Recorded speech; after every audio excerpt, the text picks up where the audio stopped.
Welcome back to the show. We are back for part 3 of Lightlark. You don't want to... I feel like I'm throwing up gang signs. You are. I'm just kidding. Oh my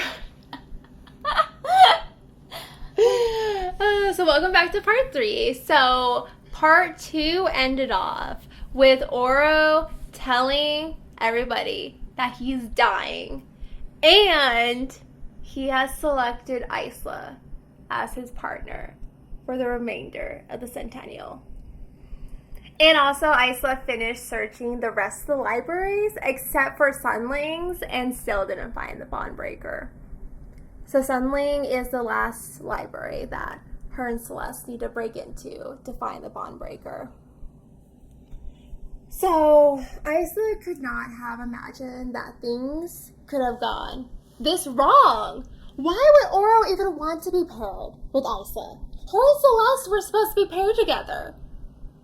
I know, it's really weird. It almost makes me think that I don't know. Because, like, for some reason I feel like he knows that she doesn't have any powers. You think he knows? I don't know why. I feel like he knows. Like, I know that would be, like, a poor choice, I guess. Mm-hmm. But then, like, I feel like he's also so powerful that it wouldn't really matter. He's like, yeah, I'll have enough power for the both of us. But there's something about the way that he, like, is, like, so cocky about everything. Yeah. That I feel like he somehow knows something. I don't know if he knows necessarily that she doesn't have magic, but I think he knows that there's something weird going on with her. Mm-hmm. So I feel like he paired up with her because he wants to find out. I don't know. That's just my theory. I feel like he thinks something is off with her. Mm-hmm.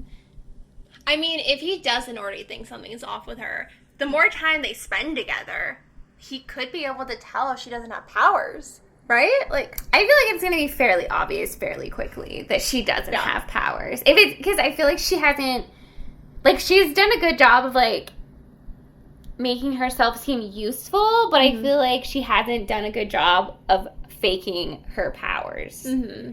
So, like, she hasn't... Ninja throwing stars? Yeah. Ooh. She hasn't done any, like, power stuff that would make me think that she has powers. Right. And surely, with him wanting to be paired up together, he's probably going to want to use her powers, at some point that she doesn't have to try to break the curses. Right, exactly. Especially if he has an idea of, like, what her powers should be. Mm-hmm. I'm sure he's going to be like, hey, like, okay, you're going to do this, and I'm going to do this, and she's going to be like, eh. She's like, actually, let's not do that. She's like, I can throw some ninja stars for you. That's about it. That's it. If you need ninja stars being thrown, I got you covered. She's like, I can throw them so accurate. So accurate. I got you on that point. I got you. Throwing darts, I got you.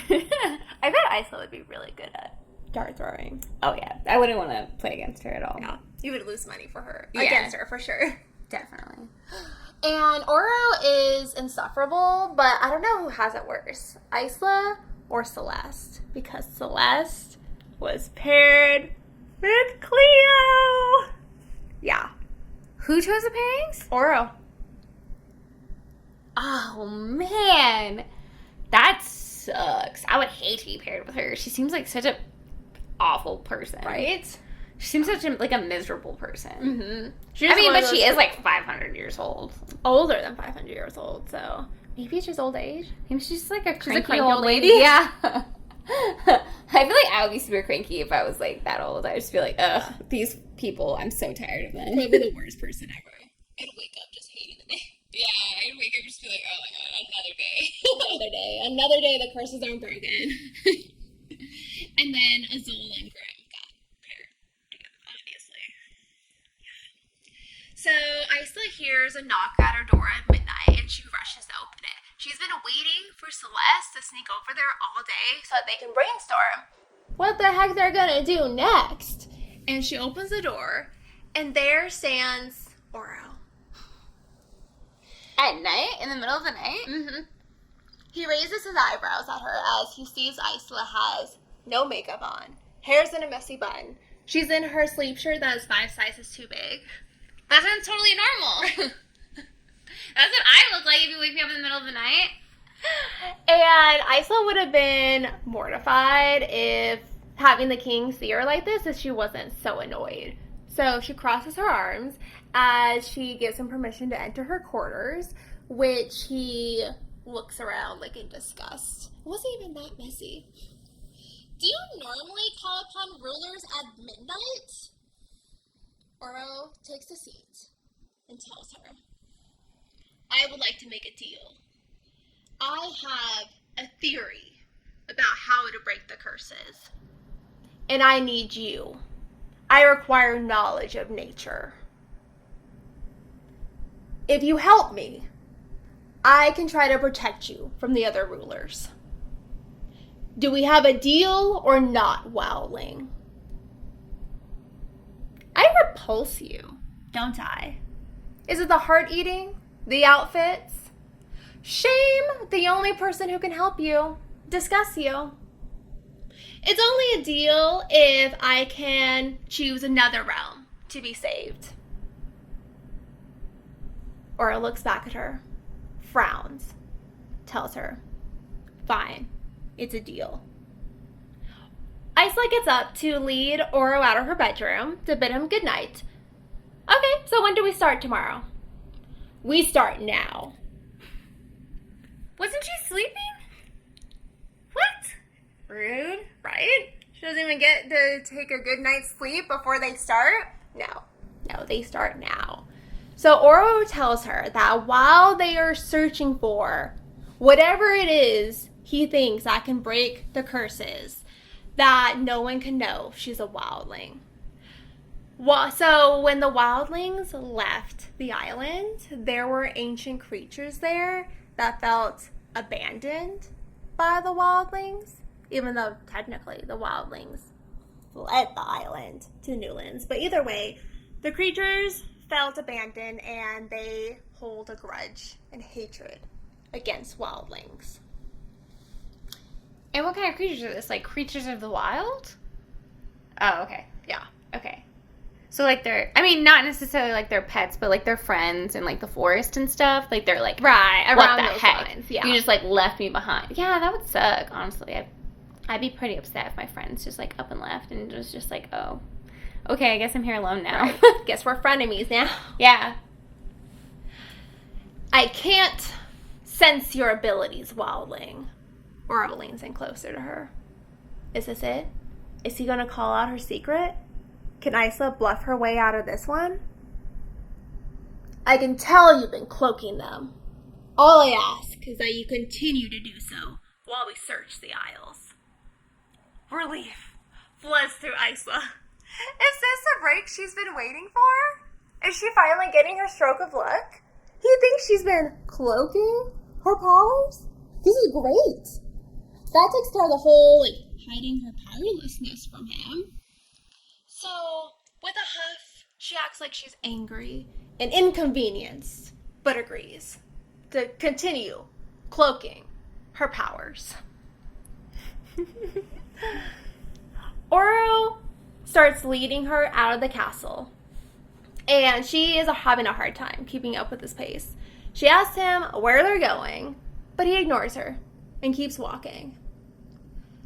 Just because you asked me to wear my pajamas and not my crown or my usual attire does not mean I'm not also ruler of realm.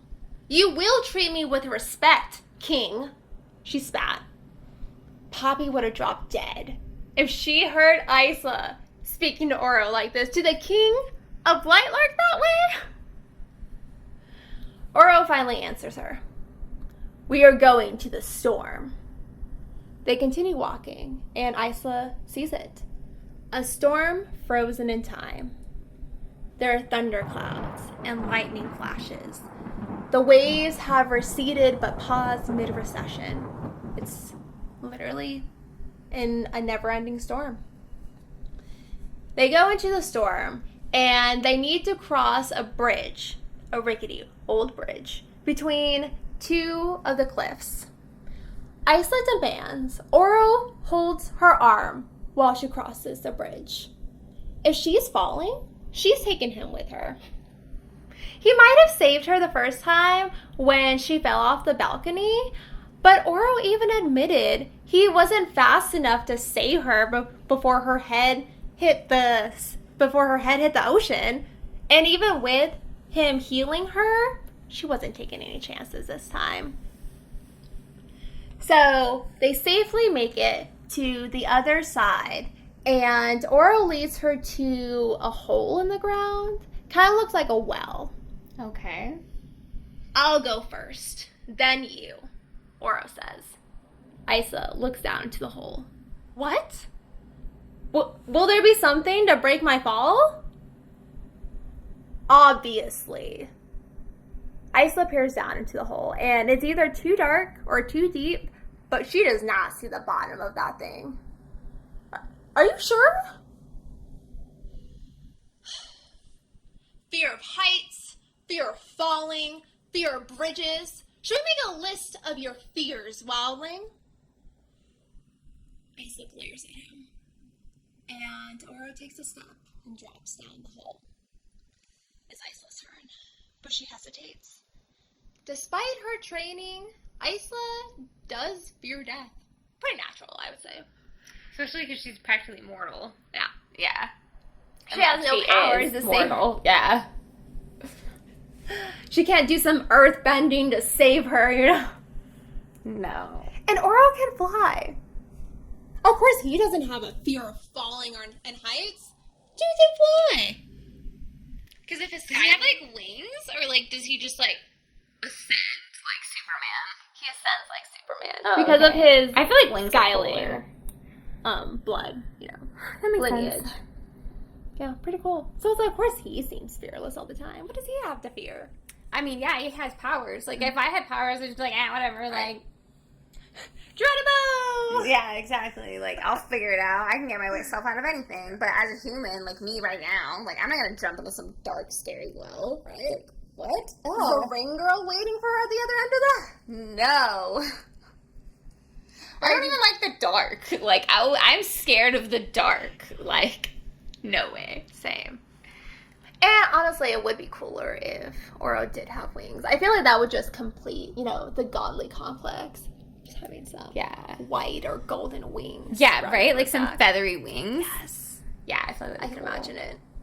Like, definitely, like, Archangel kind of vibe. Yeah, that's what I was thinking, too. For future books, Miss Alex Aster, I think you should give Oro wings. Just because like, he was cloaking them the whole time. He's right. like, whoop. Whoop. He just made them invisible, you know. Yeah. So, Isla takes a deep breath. Because she knows that, even though she does fear death, from Celeste's trial, she knows that what she fears more is not living. And she takes a jump. And her scream is cut short as she falls straight into cold water, which Oro promptly pulls her out of. She coughs and hacks up water, and she looks at Oro. He is completely dry. He knew there was water down there. He did whatever he needed to do to avoid the water, but he didn't even tell Isla? Took you long enough. Isla gets up and tries to punch him. He dodges and grabs her by the wrist so she can't take another swing at him. You jerk! That was a test, wasn't it? A test to see if I could trust you? Oro goes silent, which is all the confirmation Isla needed. Hypocrisy. The untrusting jerk of a ruler wants Isla to trust him when he trusts no one? Try to swing at him again, but he has her wrist bound. Listen carefully to me, Wildling. I don't care if you like me, but if we're gonna work together, I need you to trust me. So yes, this was an act of trust. How am I supposed to trust you if you won't even tell me what we're looking for? They're Point looking to for the Isla. same thing. He's like, I'm looking for a bond breaker. And she's just like, me too. She's like, not if I find it first. Right. But no. Oro tells her he's looking for the heart of Lightlark. Its power and life force. Isn't it supposed to be you? No. I am the island's conduit. I am bound to the island by blood. And that bond allows me to channel its power. If I die and the island's power becomes unchanneled and unbalanced, Then the island will crumble. Not because I am its heart, but simply because the power will be unbalanced, and we all depend on that power. And even though this was a test of trust, we did come here for a reason. Isla looks around and she sees that in the cave, underneath the mountain, is an oasis of plants. And Oro tells her that the Wildlings actually built this oasis to protect the flora. And it has plants in there from every single isle. Wow. And he also tells her that the heart of Lightlark blooms every 100 years. And it blooms in a plant. Its host needs to be willing and needs to be able to nurture the heart. But every time it blooms, it takes a different form. So he needs Isla to identify any good candidates that could be the host. Okay.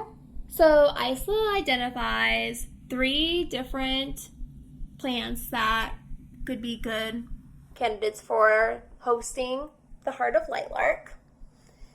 And Oro tells her that he will plan out, based on the information she gave him, he will plan out their next location. And before Isla could object, he grabs her and flies them out of the cave /well/hole back to the castle. So she didn't even get to look around? They did look around. Oh, okay. I thought he was just like, okay, here we are. Okay, bye. Like, what? He's like, we're going to find the heart. It's like, okay, you got 3 seconds. Next time. I'm like, okay. So yeah, so they looked around, and through looking at the different plants, Isla figured that these different 3 plants would probably be the best.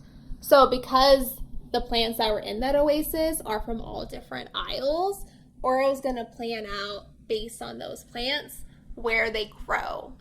So that's why it's like he'll plan. So are they gonna grow down there, or are they just gonna grow anywhere in Lightlark? Anywhere in Lightlark.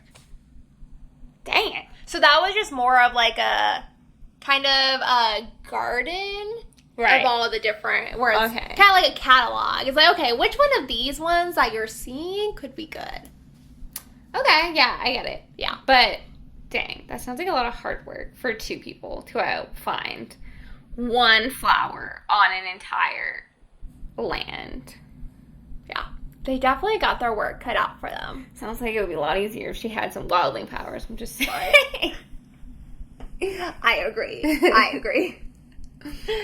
And as soon as Isla tells Oro goodnight, she goes straight to Celeste to fill her in on what's happened. Are you sure he said a heart? He must believe it somehow fulfills the prophecy. Maybe finding it was the original offense? Maybe using it? I don't know, but this is good. He needs me. And he's our only way to get into Centennial Library, so we could use this to our advantage. I'm kind of mad because I thought he was going to supply her with sunling clothes. Like, I thought he was going to be like, they can't know you're a wildling, so put on this outfit. And I was going to be like, yeah, she has the outfit. That's what I thought was going to happen. That would have been too easy. Yeah, he's like, no, just wear your pajamas. That's fine. Just go in your pajamas. You look great. He's like, no one will look at you twice, trust. And Celeste warns Isla, be careful, Isla. I don't trust the other rulers. Now that they know Lightlark is in danger, I think that they're going to be willing to do anything. And I especially do not trust the king. And with that, Isla leaves. And that night, Oro takes her to Sky Isle. to a garden of purse plants, as Isla affectionately calls them. And on the good side of this, they're from walking to this forest of purse plants. There is no vicious plants that might attack Isla. See, wildlings, they can connect and control wildlife and plants. But because Isla is powerless, a vicious plant wouldn't hesitate to attack her. So Isla is at least relieved that this land that they're in seems pretty safe. On the not so bright side, there are hundreds of purse plants to go through. Without further ado, they both get to work with opening up the purse plants. And so they've separated to different sections, and they're both opening up each one of these plants. Damn, that sounds terrible. Yeah. So Isla asks Oro, how do we know it's the heart? Will it look special? Obviously. Okay, Oro. Giving her no information. Now he's mad. He's asking questions. He frowns at her, his favorite expression. The power it radiates will be unmistakable. But yes, Wildling, it will look special. Sorry for asking, Oro. And what Isla has been doing, so she has been using just like her hands and everything to open up these purse plants to separate the ones that she has looked through versus what she hasn't. She starts ripping off pieces of her shirt. She starts ripping off fabric to tie around, like to mark off the aisles that she's done. I mean, it sounds like a good plan if there wasn't hundreds of them. Like, maybe she pulled off a thread. Well, but she's quickly going to have no clothes.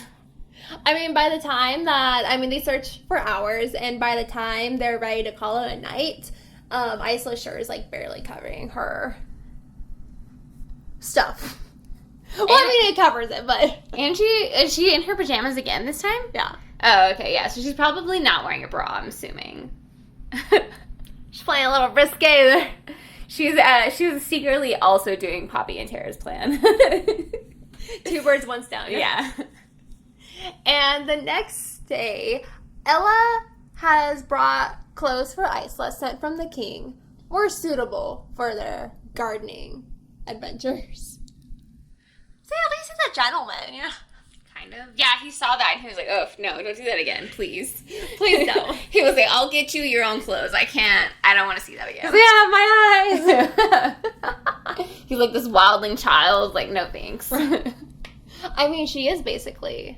Compared to him, she's, like, born, right? She's, like, a few days old, like. See, I think that's the thing that gets me with these whole, in fantasy, the 500-year age difference. Still, once you reach 18, it doesn't matter, I guess. You know, once you reach 18, everything's legal. So age is just a number, okay? 525. 517. I was going to say 15, but I was like, oh, wait, no, that's under 18. That's under the age limit. Because I'm pretty sure I've read one where they were 17, and then the person they were dating was like 700. Just times it by 10. Yeah. Almost. What book was that? I thought Feyre in A Court of Thorns and Roses was only 17 in the first 19. book. She was 19? Oh. She does that with each of... Because Aelin is also 19. Really? And... Maybe 19 is like the magic number. Yeah. Maybe. You know, it's 1 year older than 8. I feel like people don't really, like, fully mature. And, I mean, not, like, mentally-wise. I feel like people mentally mature at, like, totally different ages. But, like, your body, I feel like, doesn't fully mature until you're, like, in your mid-20s. Hey. So it always... I try to ignore it because it's such a common trope in these fantasy books. But... I feel like it's like us, like, looking at a baby and be like, damn, that baby's smoking hot. I know, right? I feel the same way, because it's like, I don't know, like, it's like, I guess it's just like, as soon as you get boobs, like, you're attractive. Everything's fair game. Yeah. I don't know. I've never seen it told the other way, where the guy is, like, 19 and the woman is 700. Well, yeah, no. I feel like people would have a problem. Once you flip the roles. She's a cradle robber, is that what they call it? Yeah. Or a cougar. Well, I feel like cougar sounds Cool. yeah. Versus a cradle robber. Cradle snatcher. I don't know what the exact term is. I forgot. But yeah. And anyway, sorry, back to story. But yeah, that trope always bothers me deep down. I try to ignore it. Yeah, it's like we always try to like block that out of our mind. But I'm like, can they at least be like 25? I think that would be a good age. Even 21 would be better. Like, past the teens. If it ends in teen, like, I don't think you should be dating someone over 500. Yeah, or 200, you know? I feel like 25 is the new 18. Like, I read these books. It's because we're old. We're not old. I just feel like I don't know. Maybe we are just old. I feel like it's because we're older. Like, I feel like if I was reading a book when I was 18 and the person was 25, I'd be like, man, I can't relate to this person at all. Right. They're so adult. Little did I know. I know, right? When we read books and they're 25, I'm like, oh my gosh, they're so old. They don't even have their life age. together. Like, what is going on? They're still trying to figure stuff out at 25. What's going on? And then here we are still trying to figure things out. I know, right? We've become those characters we feared. Yeah, literally. But Oro and Isla spend 3 more nights searching the purse plant, forest, garden, whatever area. Valley. The valley. And both of them are not in very high spirits. Isla is in dire need of a chiropractor after being hunched over, straining her neck and back, searching through these plants. And both of them have had little sleep. But at least they can agree on one thing. The heart is not there. Boo. They tried. Boo. Isla turns on the light in her room. And she sees Grim standing behind her. He is full on, clad in armor. And he walks toward Isla before lifting her up in his arms. And she laces her fingers through his hair and says, Isla jolts up awake from her dream. Oh, I was like, when did this transpire? Like, when did this become regular? Like, what? Isla has been having a lot of dreams about Grim. Obviously, though, it's because of her lack of sleep and this terrible sleep schedule Oro has put her on. Obviously. Right. It's not because she has a crush on him or anything. Of course not. Of course not. And so Isla gets up to go down to the kitchens and grab some ingredients to make some wildling tea. Sleep tea. Wildling sleep tea. Surely that should help her stop dreaming about Grim. Yeah. And Isla is used at this point to taking the less traveled corridors and hallways. So she's walking down when she hears voices. Your plan is madness. You will be sentencing thousands to death. Oro? Even though his voice was just a whisper, Isla could feel the deep anger from it. A realm has to die, Oro, Azul responded. Or Isla takes a step back in shock, and the voices quieted at that point before a door was slammed and she could no longer hear them. The next night, Isla walks with Oro, and this time they are staying on the mainland. Oh, I also forgot to say that Isla hasn't seen Grim in a week. Oh, okay. Either.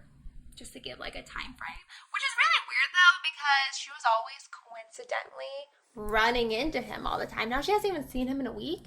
Maybe that's why she's having more dreams about him. Maybe. Subconsciously she misses him. Yeah. But Isla and Oro, this time they're staying on the mainland. And they are heading into a forest. It doesn't look like Oro has gotten any sleep. He has really, really bad dark circles under his eyes. He needs to take a nap, get some eye masks or something. You haven't been sleeping at all, have you? You know you can at least sleep during the day if we're gonna be searching for the heart at night. Unless you have other alliances that you're tending to during the day. Maybe like Azul.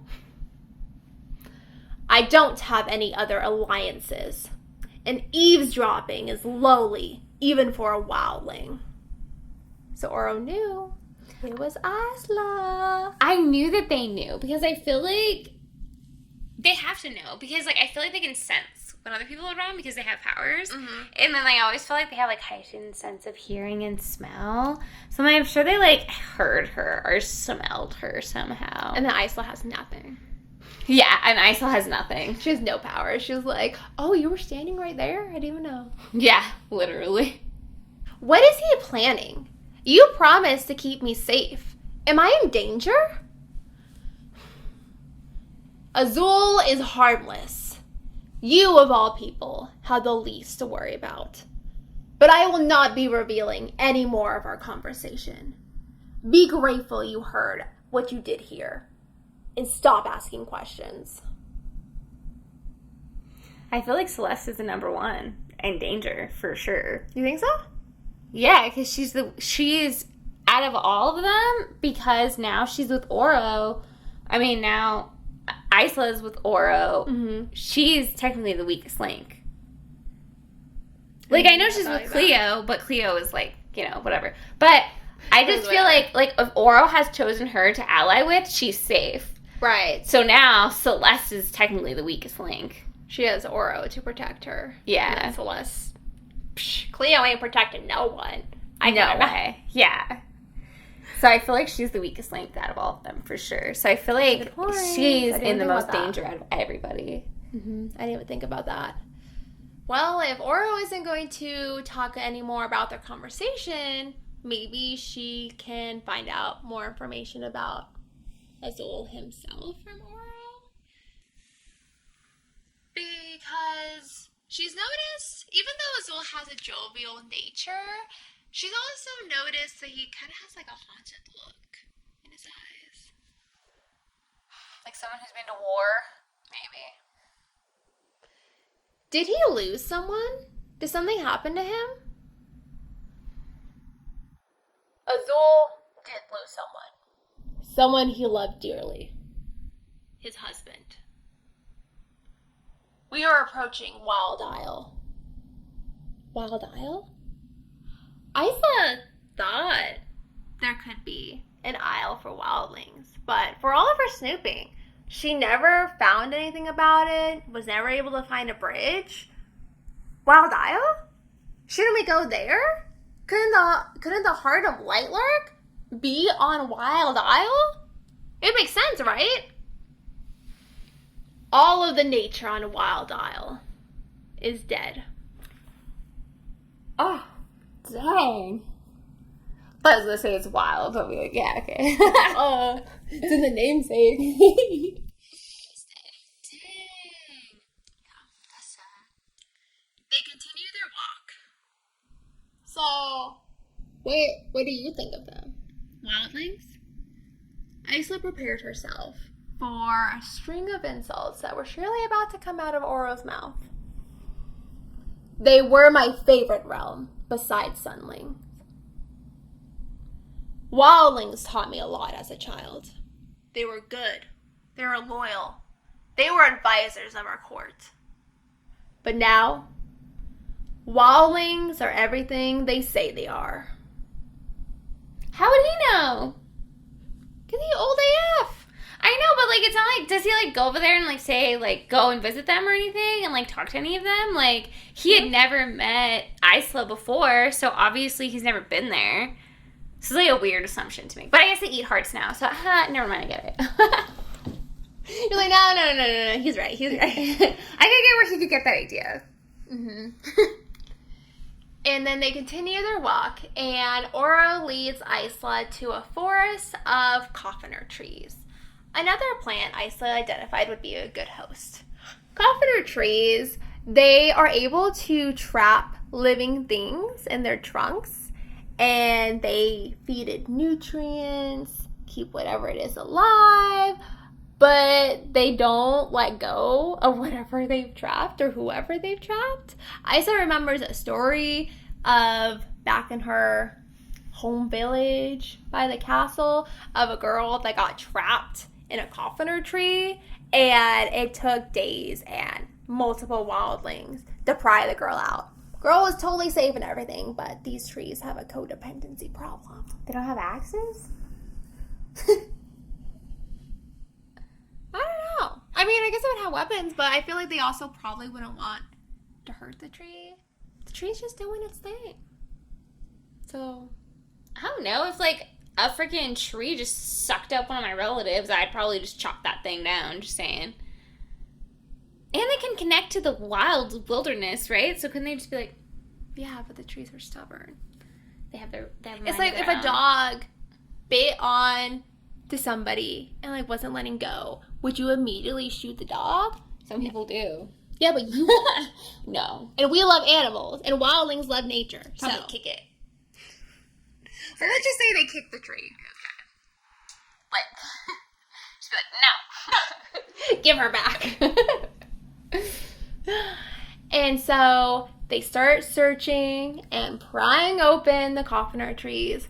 Oro using his powers, lucky bastard, and Isla using a dagger in her hands. It's not a fun time. They spend 3 total nights searching through the coffiner trees.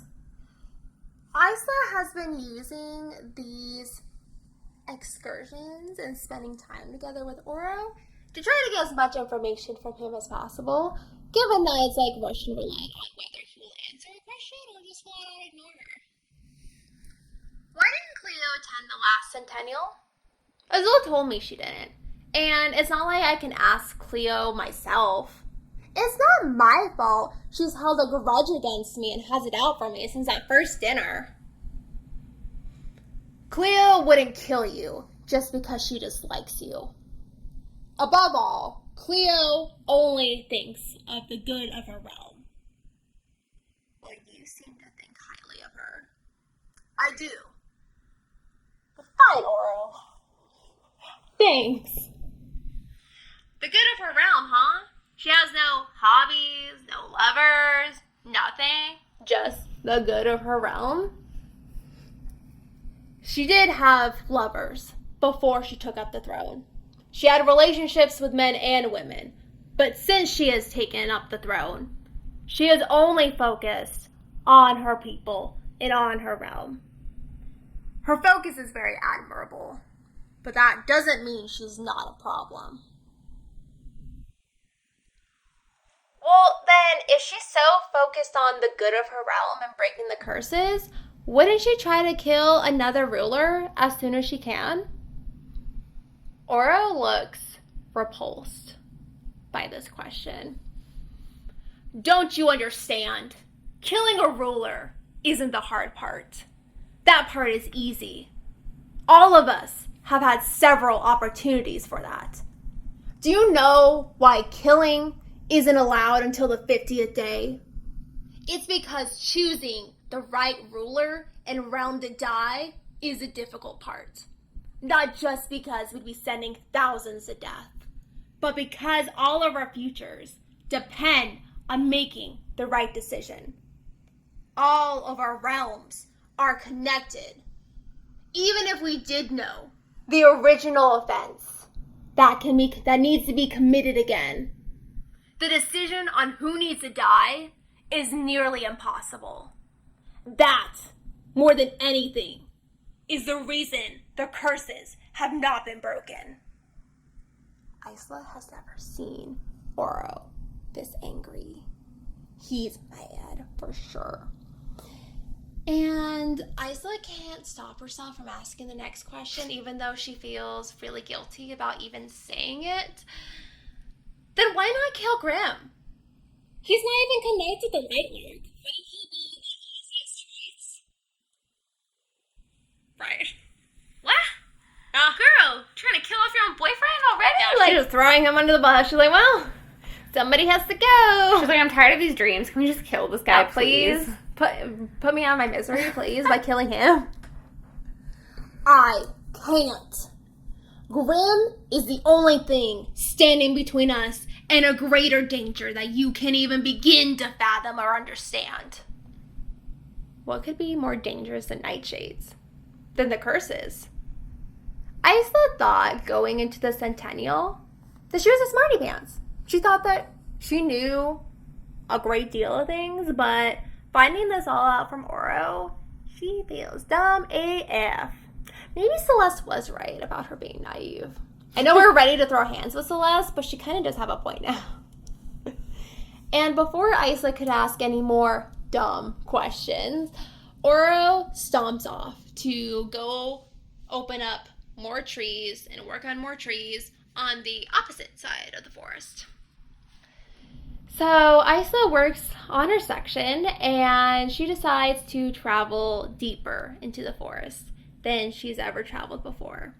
She finds a rose bush that grows into a bigger bush as she keeps following it until she comes across a whole wall covered in thorns and spikes. Plants grow thorns as a defensive mechanism to keep other things out. So if this is a whole wall of thorns, could it mean that something is hiding beneath it, behind it? Could it be the heart of Lightlark? Isla turns around to shout triumphantly for Oro. And then it strikes. A thicket of spikes wraps itself around Isla and pulls her into the wall. Isla makes a guttural scream as thousands of barbs and spikes impale her. Yes. She's still screaming when she feels strong hands grip her. Stop moving. You're making it worse. I'm going to have to break these to free you. And Oro, using his startling energy powers, he breaks one of the barbs in half that has impaled Isla.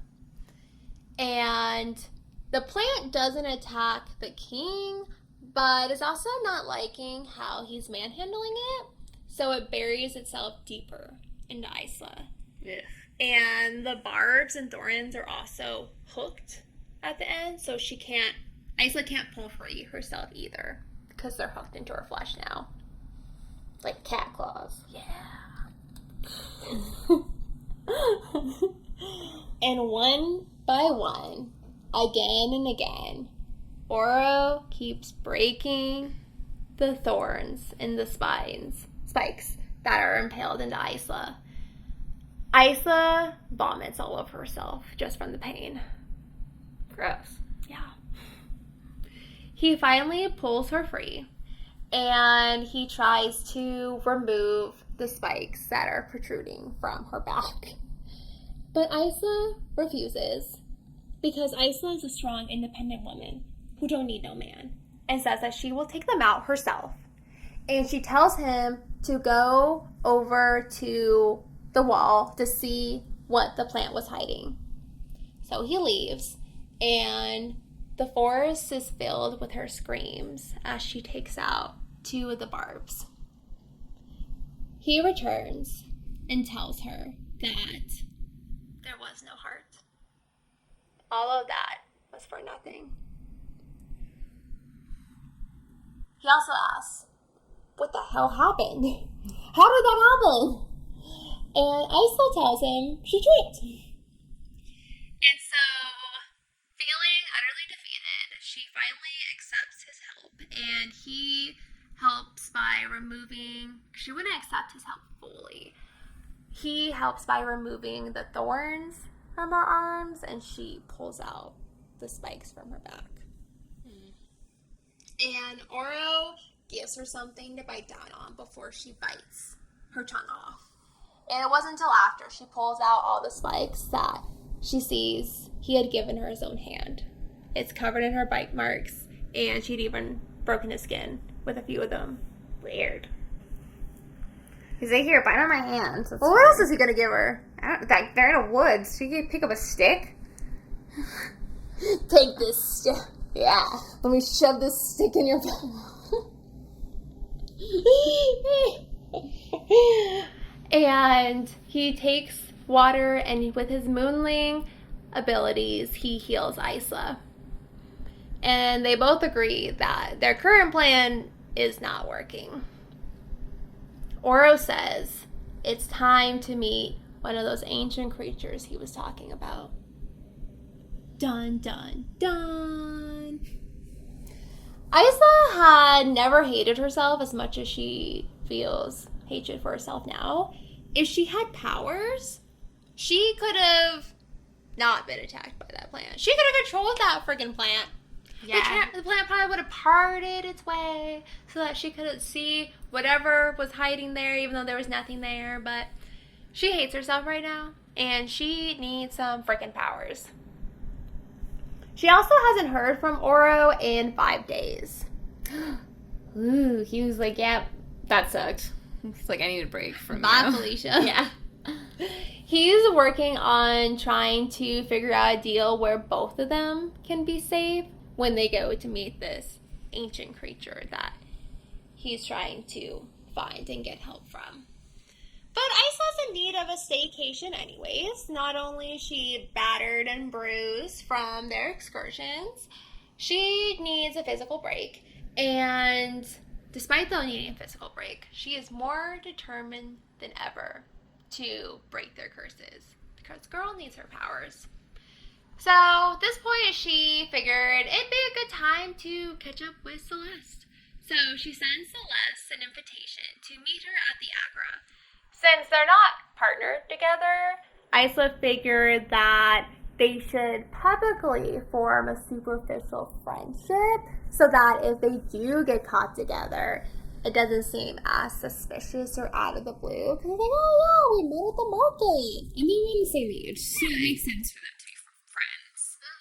Yeah, so it doesn't seem that odd if they start, planting the seeds now.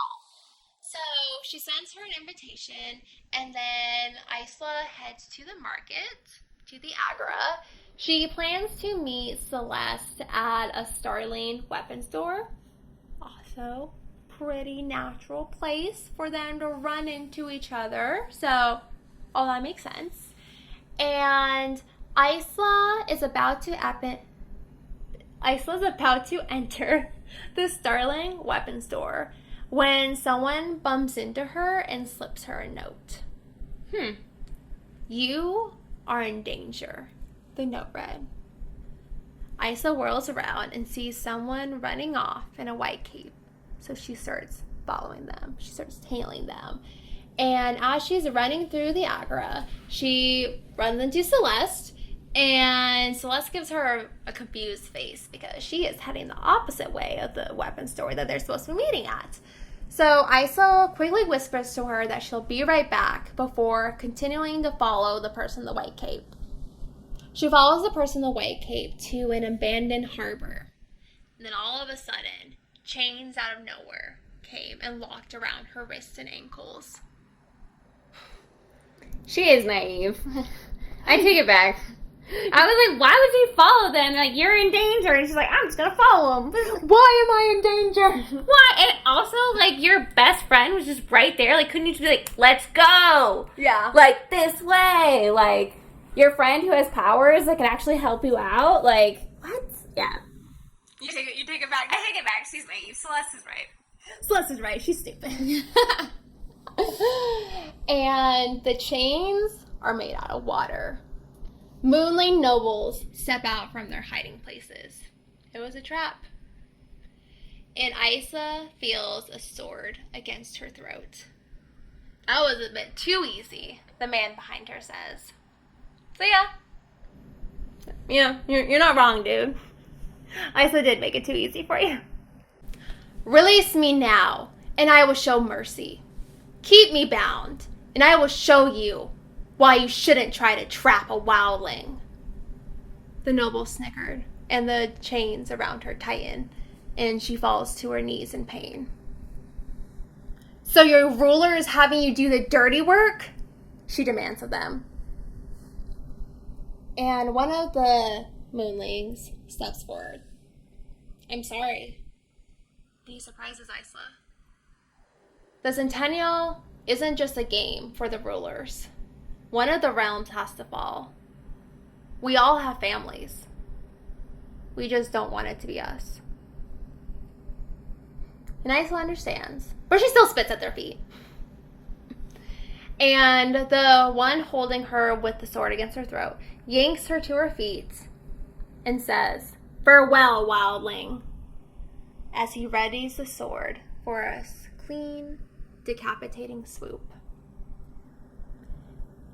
Isla has said or was thinking that she had never needed her powers besides the bushes incident.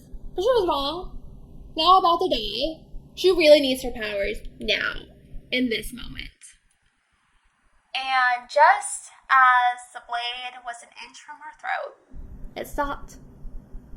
And the man was hurtled backwards. Celeste closes her hand in a fist, and the chains around Isla break in a rupture of starling energy. Oh yeah, Celeste followed her. Thank goodness somebody has some sense. Yep. I'm glad she came. And then a moonling hurls a wave of ocean towards Celeste, but she whirls around on her heel and meets the wave with a wall of star energy. Now that Isla was free, she unclasped her bracelets, which turned into throwing stars. Don't ask me how. I've thought about the mechanics of it. I don't understand it, but they did. I don't get it. But her bracelets were ninja stars. So she hurls them straight into two moonling hearts. And then a wave overcomes Isla, but she catches or grabs onto a long shard of glass as she's tumbling. The man lifts her up by her throat. And as she is struggling to breathe, she takes that long shard of glass and plunges it right through his own throat. Damn. He releases Isla and falls to the ground. Celeste has taken care of the other moonlings as they all lay dead at her feet. Woohoo! Go Celeste!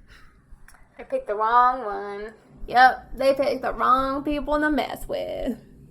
I mean, Isla did warn them.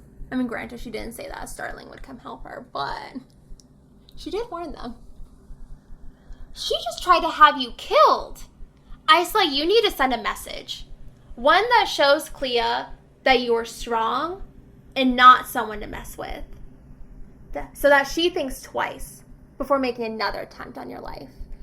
I think the pile of bodies they left behind is a pretty good message, but left. Celeste says go big or go home. Yeah. And so they write a message to Cleo in blood. Try harder. Dun dun dun dun. I feel like that was a bad message. Okay. She got lucky with that one, literally. The only reason she survived is because she was meeting Celeste. That's it. If she wasn't meeting Celeste, if she's just going into town, she'd be dead. Celeste saved the day. She really did. Besties for life. Yeah. For real. Right? You would save me, right? Yeah, if you were running in a direction, you're like, I'll meet you later, I would definitely follow you. Okay, I'd be like, what the heck? I'm like, okay, meet you at the store. Yeah, you probably would. You're like, okay, see you later. Wow. Would not. You'd be like, I don't know what that was about, but I'll see her at Victoria's Secret. It's fine. I was literally just thinking that. I was like, okay, I'll be in Victoria's Secret. Catch up with you later. Well, now I know. If that ever happens, I'll make sure to follow you. Don't worry. I'm like running and there's like people flying behind me and I'm like, I'll catch up with you. You're like, okay. We're okay. I was like, by the way, do you see the people behind you? Yeah? Okay, cool. Just want to make sure. And Isla is very angry. And she stomps right back to that Starling weapon store after the assassination attempt and buys herself a new fancy dagger with a snake curled around the hilt. Pretty cool design. Honestly, I want that dagger. If somebody sold her a dagger, I'm down. I want it. Is a Gryffindor allowed to have a Slytherin dagger? Can I have it? I won't judge. I mean, you can have a snake dagger. Yeah. I just would be like, this is my Slytherin dagger. But you could could just say this is a parcel snake tongue? dagger. Yeah. And the Agora was also very busy that day, all in preparation for the ball that was 10 days away, on the 50th day of the Centennial. You know what else was allowed on the 50th day of the Centennial? Killings. That's kind of wild. So she broke the rules. Technically, because it wasn't Cleo, that doesn't count. That's bullshit. That doesn't even make sense. Like, what? Well, like, because if she was the one who did it, like, if it was her idea, then she should be held responsible. I'm just saying. Yeah, I think that it's more of a, I'm not going to tell you to do this, but if you just happen to murder another ruler randomly one day, I won't be mad at you for it. I think that's kind of like the vibe of how technically Cleo didn't break the rules. I think it's dumb. That shouldn't be allowed either, but I guess she didn't break them. I don't know. The math ain't mathing to me, but... And so Isla is back in her room, or in the castle. She's back at the castle, and she is stabbing the air, trying to get her frustrations out. And girl needs to just go to axe throwing. I'm sure she would have a great time, like, if she survives the Centennial. Yeah. Did the air do something to offend you? Isla whirls around and hurls her dagger, and it goes right into the stone above Grimm's head. He takes it out and throws it back at her. I didn't know that the ruler of Nightshades would be so indecisive. One moment, we're friends. Then the next, you're a stranger. I haven't seen you in days. But she didn't try and seek him out either. It's a one-sided relationship. That's how she likes it, I guess. I'm just saying. That would be my response. It's like you need to do your part in this relationship. Okay? Yeah. Dreams aren't cutting it. And Grimm tells her that he was trying to stay away from her, that would be better for Isla. With his track record of killing a lot of people and, being a killer nightshade, his reputation, it'd be better for Isla. He was a monster.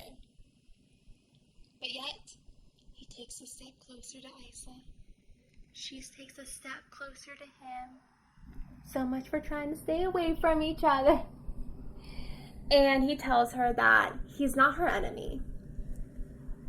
Prove it. Tell me something. Oro said, you're the only thing standing between us and a greater danger. What is the greater danger? But Grimm avoids answering her question. He tells her that right now the curses are the most pressing matter, and he doesn't want to worry her about the other dangers.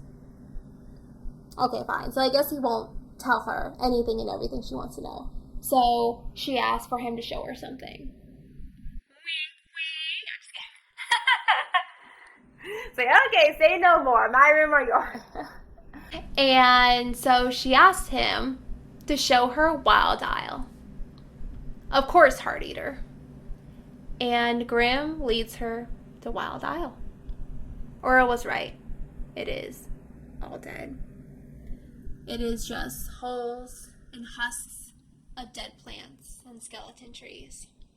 In the middle of the isle is a glass structure, kind of in the shape of a circus tent, just to give you a visual. Grimm tells her that it is the Wildling Palace. The Place of Mirrors is what it's called. And they go inside the Place of Mirrors, and as they go further into the palace, the glass turns to stone. And on the back wall is a giant mural depicting warriors with weapons and shields riding wild beasts that Isla's never even seen. And the Place of Mirrors gives Isla hope. if this structure could withstand the test of time, maybe Wildlings could. And that night, Oro still has not come to see Isla. So she decides, since she has a night to herself, she's going to go back to Wild Isle. And using the moonlight as her only way of light to navigate to Wild Isle, she does get lost and turned around several times, but she finally makes it there. And she goes back to the place of mirrors, to the back wall.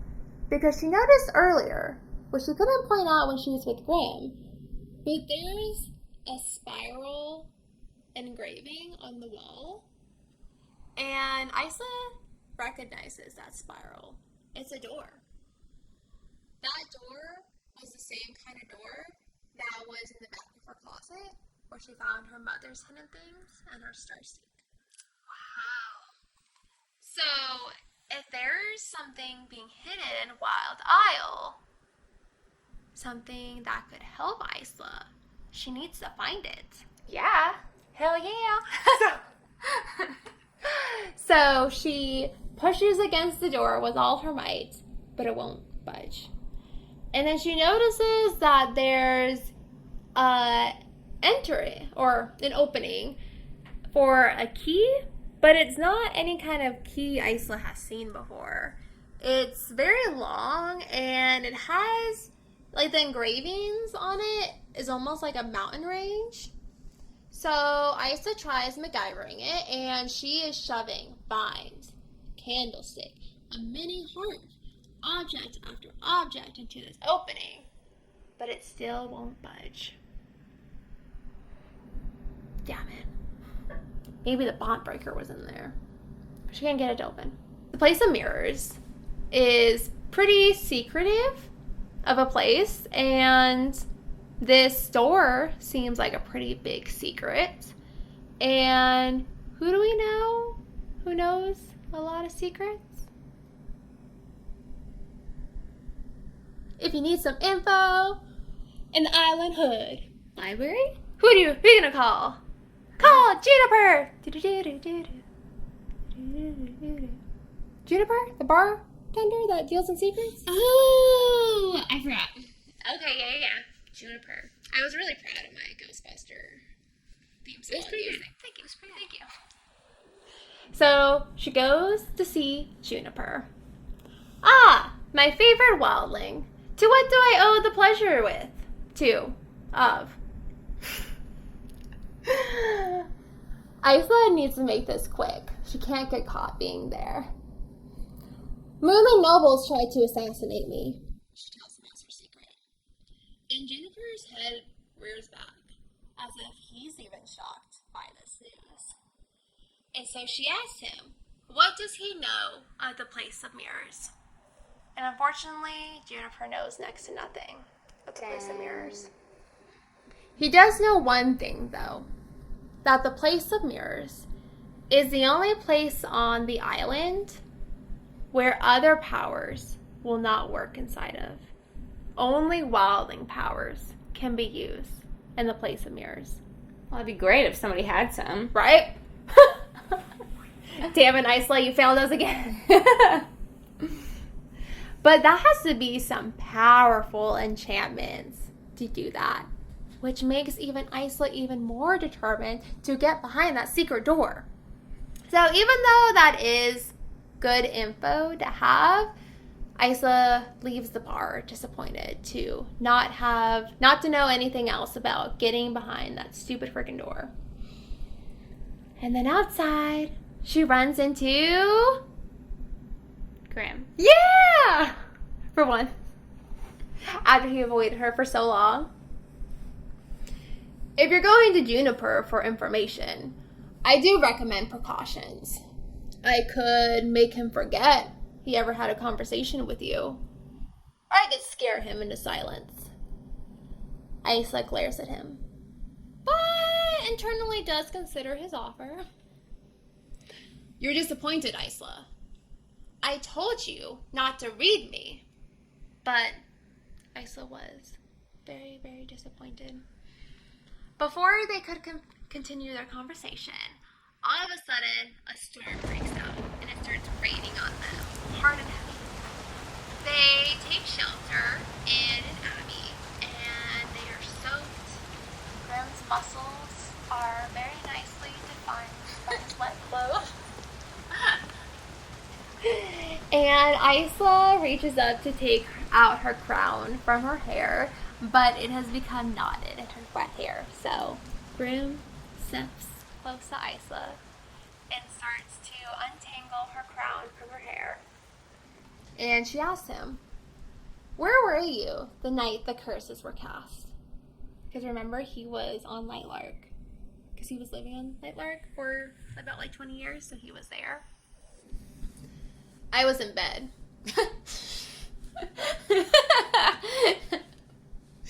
I wasn't expecting your laugh.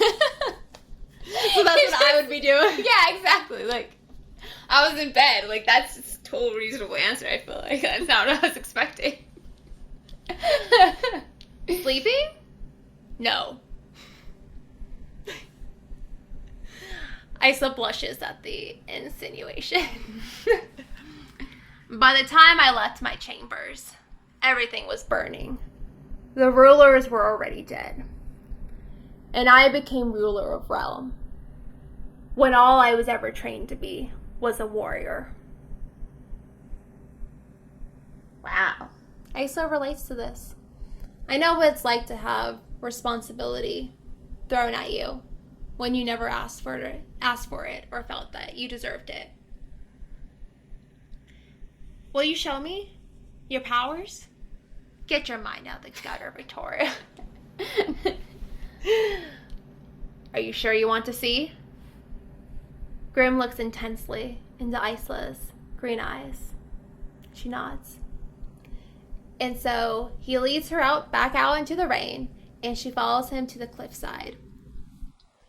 He whirls around and shoots out his hand, and darkness erupts out like a line of ink. When the darkness dissipates, Isla sees that the grass is charred. The trees are just a husk. If you did that to a person, they'd be like zombified. I mean, except for the whole coming back to life thing, they would just be dead. And Isla looks at him. Show me more. Get your mind out of the gutter again, Victoria. And even though Isla knows she should be afraid of Grim, she wasn't.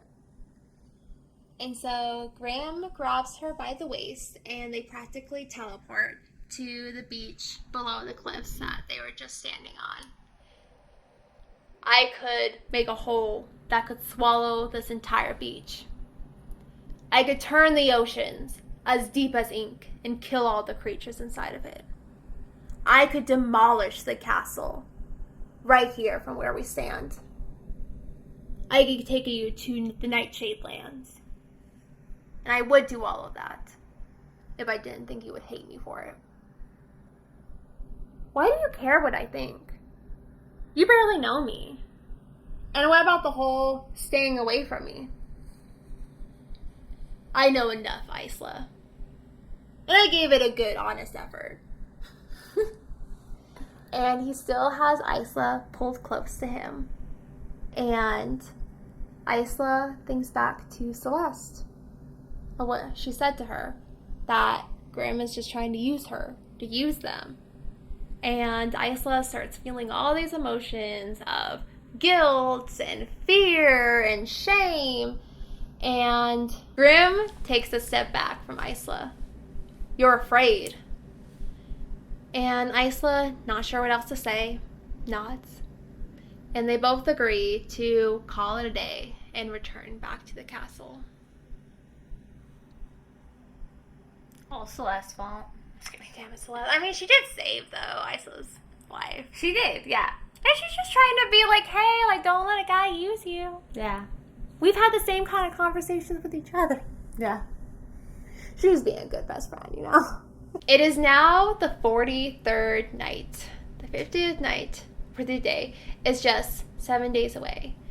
And Oro finally knocks on Isla's door. It's been 8 days, King. It took 5 days to find her. 2 to coax her out of hiding. 1 to make a deal. He answers her. Isla is tired of his shenanigans, to be honest. But what other choice does she have? Isla did try to talk to Celeste about, once they find the location of Sunling Library, if Isla could just sneak into it. But Celeste told her that through the grapevine, she's heard that the Sunling Library is heavily guarded. And there are always Sunlings in there. I guess the Sunlings really like to read.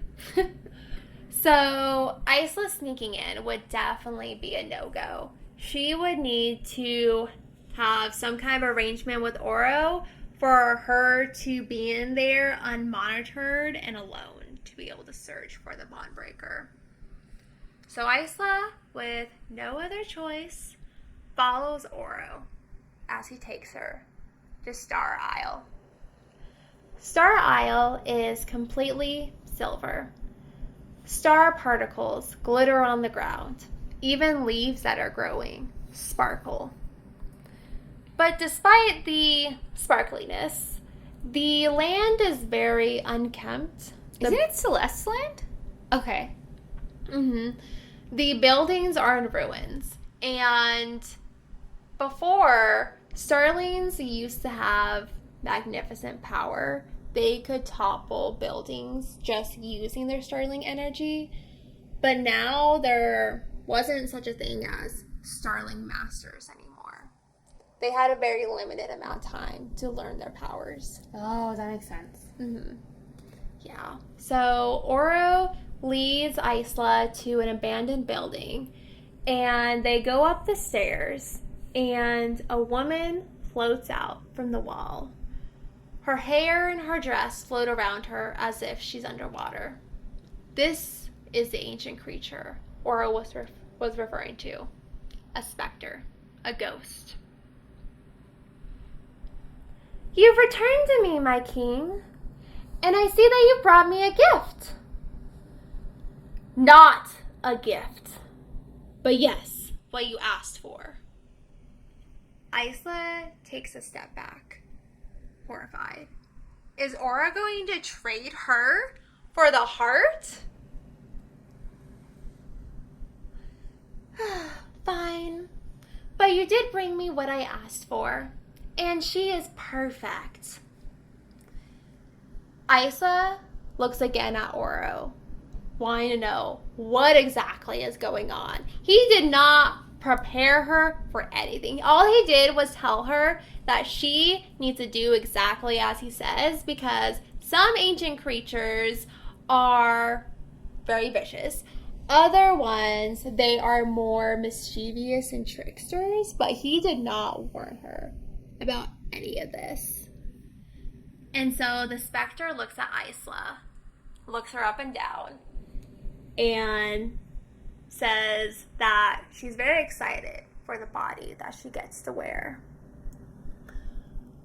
Isla says, absolutely not, and looks at Oro. Oro explains that this was the specter's request to be able to inhabit a body for a few moments. And for the record, he did offer the specter his body, but she was very specific in her request. I requested for the most beautiful girl on the island, and he brought me my request. I didn't know she was beautiful. Did they say that at any point? Well, all wildlings are beautiful. Oh, okay. I thought she was just average. I don't know, because it was never meant to. I thought she was average Joe. Yeah. That's so crazy. But, like, if she inhabits her body, is she going to find out that she doesn't have powers? Because technically, if she inhabited it, it wouldn't have powers. So, like, wouldn't she be like, oh. Well, it's just for a few moments. So I guess if she tried to use the powers, she would find out. Okay. But otherwise, she probably wouldn't find out. But, like, still. Isla is putting her foot down. She says no. How do I know that she's not going to stay in there? What if you're secretly in love with her and you just want to find a body for her to inhabit for eternity? The specter looks at Oro as if this is what she's actually hoping for. She's like, please. Oro says that's not the case, but asks Isla, what will it take? Isla wants to scream nothing in his face, but this is her chance. I want to go to your island to see your library. Alone. What? I like books, and I want to see what your all has to offer. What? Do sunlings not read? Do all they do is sulk about and burn things like their ruler? Oro looks like he's ready to chuck Isla off the cliff. But he agrees. And something cold plunges through Isla's chest. That is enough. Isla blinks and gasps. And her lips were mere moments away from Oro's. She has her hands all fisted in his hair, body pressed up against his. Isla takes the quickest step back ever, and she looks at the specter. You're lucky you're already dead. Yeah, the specter was getting handsy. She's like, I just want to touch you. That's my only thing. She's like, you know what? I haven't been laid in centuries. I just want to get laid. She's like, I just want to feel like touching a man again, please. This is the one thing I asked for. Oro looks just as angry as Isla is. You got what you asked for. Now give us the information. Fine. What you seek is not on Star Isle. Not this time. But darkness is growing, King. We can feel it. And the specter disappears back into the wall. Well, that was traumatizing. But thanks to me, you now know we know that the heart of Lightlark isn't on Star Isle, which is pretty useful information. Now take me to your library. And Oro turns to leave, and Isla follows him. He's actually going to take her to the library. She could find the bond breaker tonight. She could get powers tonight. This is great. And so they leave Star Isle, and Oro takes a wrong turn. Where are you going? Isn't your isle that way? You made me a promise, King. Oro turns back to her. I promised you I would take you to the Sun Isle Library, but I don't recall specifying when. Maybe I'll take you to the library when you have helped me find the heart, as we originally promised. Isla's whole body shakes with rage. This was the one thing she asked for.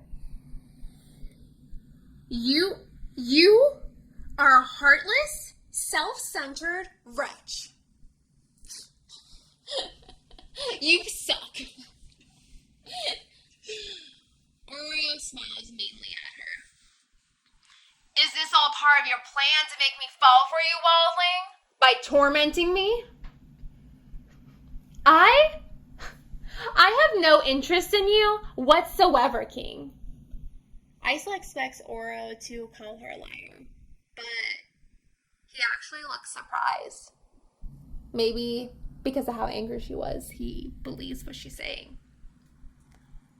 Then what are you interested in, Wildling? Isla says for him to take her to the library, as he promised. And he again refuses and demands to know what she's after. What are you interested in? Why do you want access to my library? What are you looking for? I have watched you. You are a chameleon, becoming everything everyone wants you to be all of the time, except around me. You don't seem to give a damn what I think. The lands I have been entrusted with are dying. I am dying. I will do whatever it takes to break these curses. You, or whatever you're planning, will not keep me from that.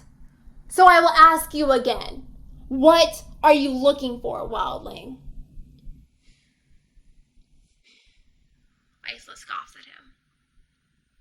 You know what? I'm done. I don't need you. I have had no sleep. I bled. I've been possessed. I don't need you. I am going to get to your library, and you can't stop me. What are you going to do about it? You know what? Maybe I'll go during the day. Then I could have your lands all to myself. And Isla storms away. Tara once told her, your emotions will be the ruin of you. And she was right. Isla just ruined her only chance at getting to Sun Isle Library. It's been 3 days since their fight. But Isla is still determined. And so she goes to Sun Isle. Everything is as expected, practically gilded in gold. And is basically deserted. But it's during the day, so what would you expect? She walks into the Sunling Castle, which is lit up with fires and chandeliers. And one of the guards approaches Isla. Isla, ruler of Wildling, we have been expecting you. Isla's like, really? You have? The king has given me orders to lead you to the library. And he leads her to the library and tells her, the king has ordered the library to be closed for this entire week. You are given full access of the library. What? And leaves her. Yeah! So Isla goes into the library, and it is huge. There are 10 floors to this freaking library. Oh, it sounds like a dream. Right? And all the books are golden and bejeweled. Like, I mean, not just because of the jewel part, but this just sounds like an amazing library. Take this one. Take this one. Take that one. All of these. And Isla slips on the gloves and she just starts touching everything, trying to see if there's any hidden access. Honestly, if it wasn't for Isla being there for a very specific reason, she could have spent days in that library, that glorious, magnificent library. But she is on a mission. So she's trying to touch everything. She's not finding anything with hidden access. But there is a large, raging hearth.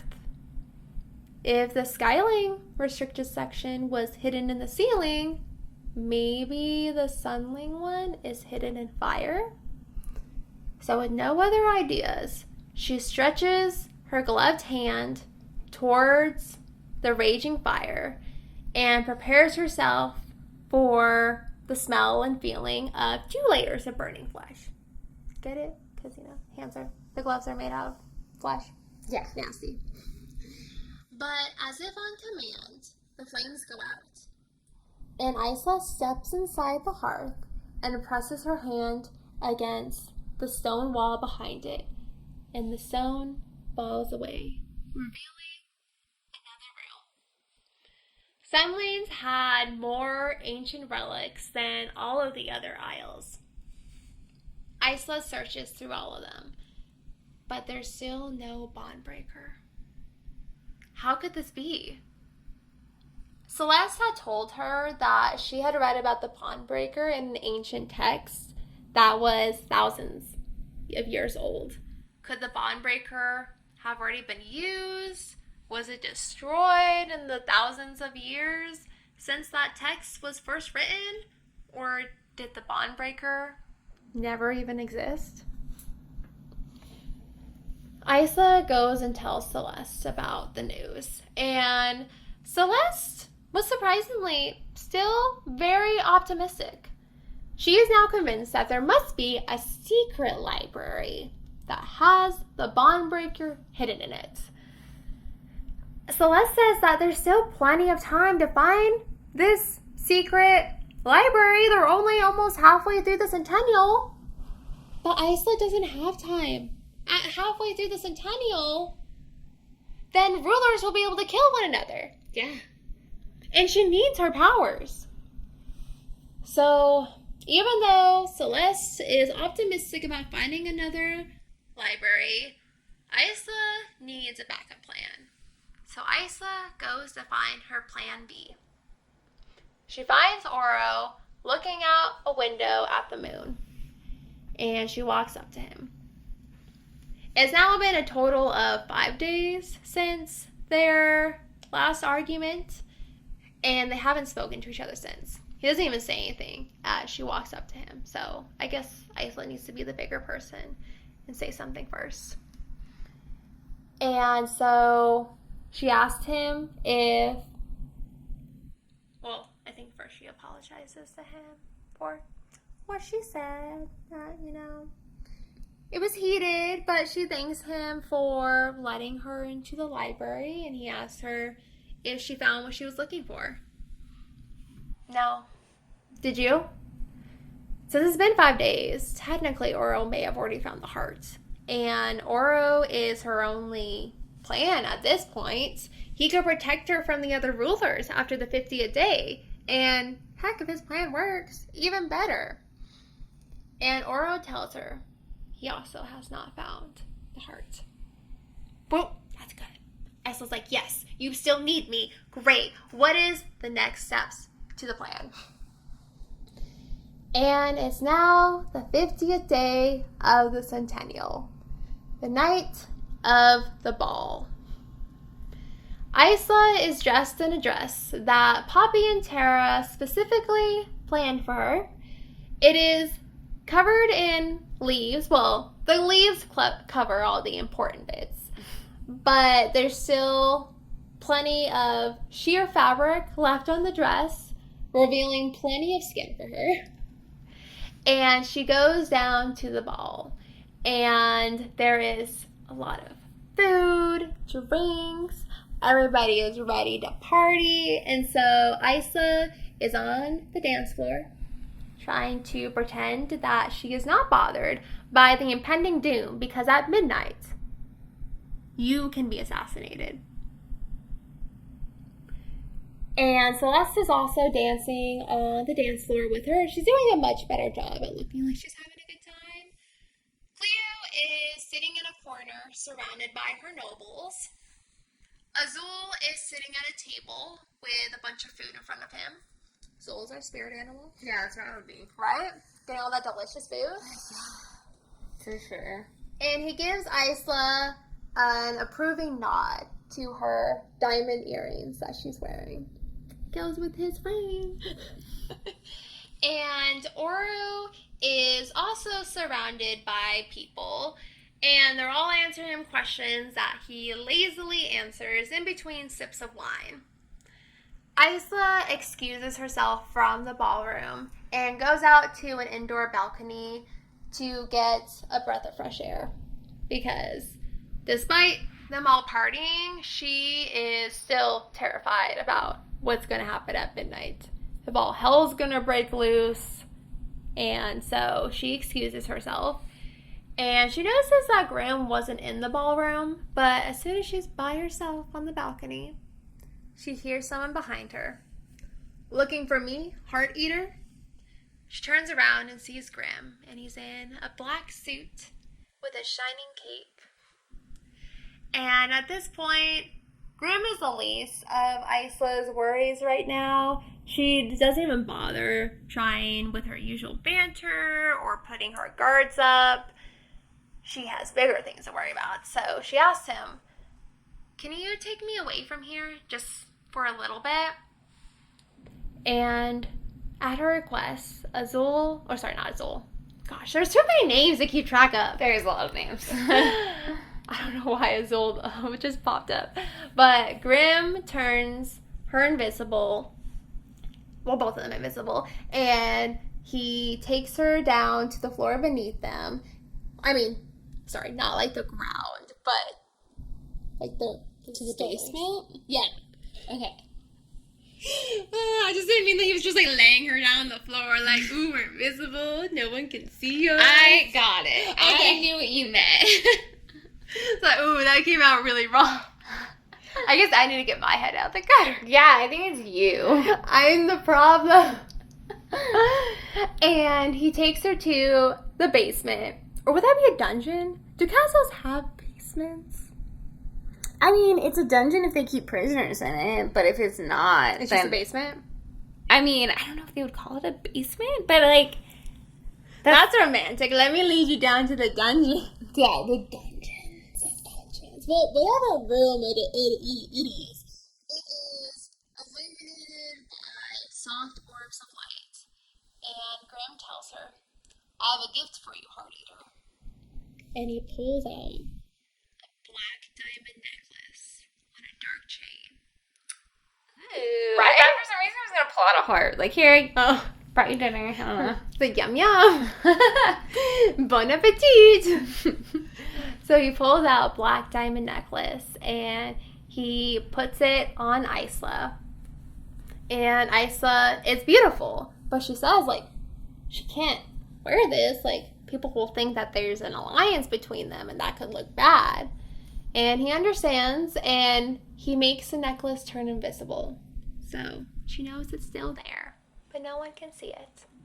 And he tells her, although I know you're very capable of taking care of yourself, if you ever need me, just touch the necklace and I will come for you. Aw. Yeah. So if she ever gets kidnapped again, this is Yeah. perfect. I mean, I don't know if she could have reached her neck, but... With the nobles, though, that was during the day. You can't. Oh, wait, no. Sorry, it's Graham. He can go out during the day. My You bad. really are mixing all these characters. Oh, my gosh. I don't think I have enough caffeine in my system. That's why. That's it. That's it. Yeah, for sure. But, yeah, so if she ever tries to get assassinated again, bam! And he lingers his hand on her cheek and then to her collarbone. And Isla can't help but think about how she wants his hands lower, higher, everywhere. But instead, Graham drops his hand and they go back upstairs to the party. Before they enter the ballroom, Graham looks around warily and tells Isla that he has to go, but he'll be back before midnight. And he tells Isla that she should dance with the king. Isla's like, why? You literally just gave me a necklace and told me that you'd be there for me. Why would you want me to go dance with another dude? But before Isla can ask, Graham turns invisible and disappears. So Isla re-enters the ballroom, and Celeste comes up to her side, pretending she's eyeing the dessert table. I mean, we all know she is eyeing the dessert table, but... Half an hour till midnight. What will it be? Fight or hide? Isla decided she is no coward. Fight. But before Celeste could respond, the ground lurches, and Isla is sent flying into the air before she lands on her side and hits her head on the floor. The ceiling is falling apart. The chandeliers are coming down, taking chunks of ceiling with it. The ground is opening up and fracturing. The castle is collapsing. A fiery chandelier is falling onto Isla. It's about to crush her skull. But then Celeste is there, stopping the chandelier with a startling energy. There are screams all around the room. And in a moment, Celeste is no longer at Isla's side. She sees that Celeste has gone to help get debris off of a group of starlings. So Cleo is in the corner trying to heal some moonling nobles that got caught under the burning chandeliers. And Azul is protecting a group of guests using his arms to create force shields with wind. Isla pulls up another guest from the edge of a fissure in the ground. And she pulls them up, but she's not able to pull up the other guests before they fall. Isla sees Oro across the room, and he is doubled over in pain. He has his fingers buried into the marble ground, and he's just in pain. Isla screams out for Oro for him to do something, but he can't hear her over the roar, the destruction in the room. So Isla runs over to him and tells him, "Get up. You need to do something. People are dying. They need you." But Oro, all he can do is groan out in pain. And more, the ceiling collapses, and the half of the group that Azul was protecting gets rock fallen on them, and he goes to try to move the rocks off of them with his wind, but it's too late for them as blood pulls out from under the stones that crush them. Isla shakes Oro. "Oro, get up! You might be dying, but you're not dead yet. You need to do something. If you don't, your brother's sacrifice and everything we all have lost will be for nothing." And again, Isla wishes she had her own powers, because if so, she could do something like use the vines in the room to help people, but she was powerless. Oro didn't get up or respond to her, but instead he buried his hands even deeper into the ground and funneled energy into the room, stopping the destruction from continuing before he collapsed to the ground. And dozens were dead. There was still crying and screaming in the room, and people's dying breaths. And Isla saw exactly what Oro was talking about. Lightlark was dying, was falling apart. And this could very well be their last Centennial. They tried to break the curses. But with the destruction that just happened, will they even make it to the end of this Centennial? And that is where we leave you for part 3 of Lightlark. So we will see you, or you'll talk to us in a week as we continue for part 4 of Lightlark. And did you have a question? No. Okay. No. I saw you thinking. So. I just forgot we were on part 4. So I was like, part 4? That makes sense. The math is math. Yeah. And if you are enjoying what we do here, if you're enjoying the book, definitely subscribe, like, follow, give us a thumbs up. Whatever you do on those platforms that you're listening to us on, do it. We would appreciate it. We would appreciate it. We appreciate you. See you guys next time for the next episode of A Can of Bookworm.